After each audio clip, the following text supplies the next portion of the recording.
Spine related problems ఒక్కటే మనం మందులతో తగ్గించలేం. యెస్.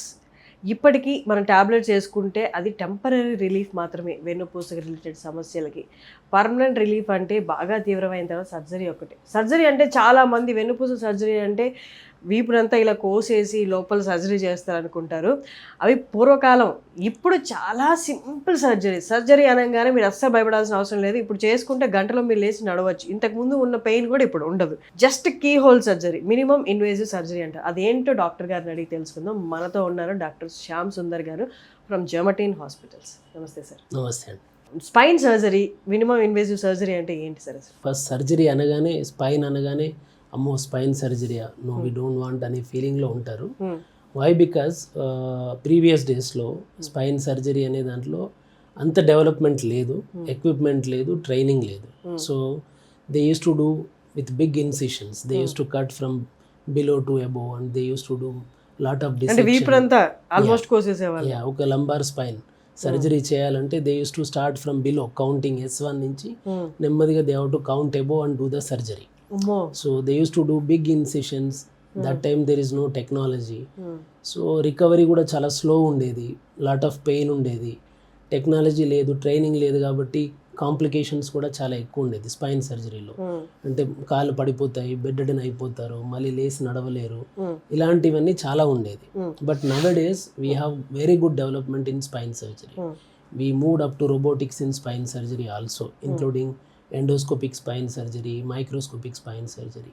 సో ఇవన్నీ ఏంటంటే we reduce the damage of the tissues, bone damage కానీ మజిల్ డ్యామేజ్ కానీ మినిమల్, వెరీ మినిమల్కి రెడ్యూస్ చేసి without disturbing much normal anatomical స్ట్రక్చర్స్తో. So only with a small cuts, with small cuts without disturbing any tissues. Cut అంటే ఎంత ఉంటుంది sir? మీకు hardly ఇప్పుడు మామూలుగా మైక్రో సర్జరీ అంటే it will be around 2 centimeters. 2 centimeters అంటే ఇంత ఉండొచ్చు. Endoscopy surgery 1.5 centimeter. అంటే ఇంత. ఇదే అండి మీ సర్జరీకి మీ చర్మంలో దిగే అంటే కట్ చేసే స్పేస్ ఇంతే. ఎస్. సో అంత స్మాల్ కటింగ్లో we can do the surgery. But it depends, అంటే వాట్ కండిషన్ వీఆర్ డూయింగ్ అనేది డిపెండ్స్ ఉంటుంది. కొన్ని సర్జరీస్లో వీ పుట్ స్క్రూస్, కొన్ని సర్జరీస్లో without we putting screws we operate. So without putting స్క్రూస్లో మీరు ఎండోస్కోపిక్ సర్జరీ, మైక్రోస్కోపిక్ సర్జరీ. దాంతో అడ్వాంటేజ్ ఏంటంటే డ్యామేజ్ చాలా తక్కువ, బ్లడ్ లాస్, బ్లీడింగ్ అనేది చాలా తక్కువ, patient will recover very fast, pain చాలా తక్కువ ఉంటుంది. We use to mobilise on the same day evening, will mobilise same day evening నడిపించి, మధ్యాహ్నం ఆపరేషన్ చేస్తే సాయంత్రం నడిపించేస్తారు. పెయిన్ ఉండదు అసలు, pain very minimal, bearable pain ఉంటుంది. That is bearable. ఇంతకుముందు అంటే ఈవెన్ మూవ్ అవ్వడానికి కూడా ఉండేది కాదు, they won't accept patients. So we use to mobilise after 2-3 days. But ఇప్పుడు అలా కాదు, మార్నింగ్ వి ఆపరేట్ చేస్తే ఈవినింగ్ మొబిలైజ్ చేసి డిశ్చార్జ్ చేస్తాం, మైక్రోస్కోపిక్ సర్జరీస్ కానీ ఎండోస్కోపిక్ సర్జరీస్ కానీ. So that much advancement is there in spine surgery. So no need to worry, now it is very safe with trained hands. Engineering అవుతున్న 20-22 ఏళ్ళకి job వచ్చేస్తే 25-26కి తీవ్రమైన వెన్నుపూస సమస్యలు వచ్చేస్తాయి. అంటే కొన్నిటికి సర్జరీయే పరిష్కారం ఉన్న పరిస్థితులు కూడా ఉన్నాయి. ఏంటి 26 ఏళ్ళకే.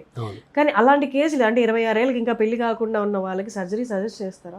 ఎస్ అండి, దేర్ ఆర్ స్పెసిఫిక్ కండిషన్స్ అండి. సింపుల్ బ్యాక్ పెయిన్కి, సింపుల్ డిస్క్ డీజనరేషన్కి we don't suggest. But same age group if they have some conditions like వాళ్ళకి ఆల్రెడీ కాళ్ళలో తిమ్మిర్లు మంటలు బాగా ఉండి even they can't walk for a short distance, కొంతమందికి అయితే they lose their urine control, they can't control their urine also. So అలా కొన్ని మెడికల్ కండిషన్స్ ఉన్నాయి. అన్బేరబుల్ సివియర్ పెయిన్ కానీ, లేకపోతే కాడా ఈక్వినా సిండ్రోమ్ అంటాం, కాళ్ళలో ఏదైనా వీక్నెస్ ఆల్రెడీ డెవలప్ అవ్వడం కానీ, యూరిన్ మోషన్ కంట్రోల్లో ఏదైనా ఇబ్బందులు రావడం కానీ, ఇలాంటి కొన్ని స్పెసిఫిక్ రెడ్ ఫ్లాగ్ సైన్స్ ఉంటాయి. అవి ఉన్న వాళ్ళకి we don't consider age at all, we suggest them surgery and after surgery they will be fine. అలా. సో స్పెసిఫిక్ ఇండికేషన్స్ ఉన్న వాళ్ళకి తప్పదు ఇంకా.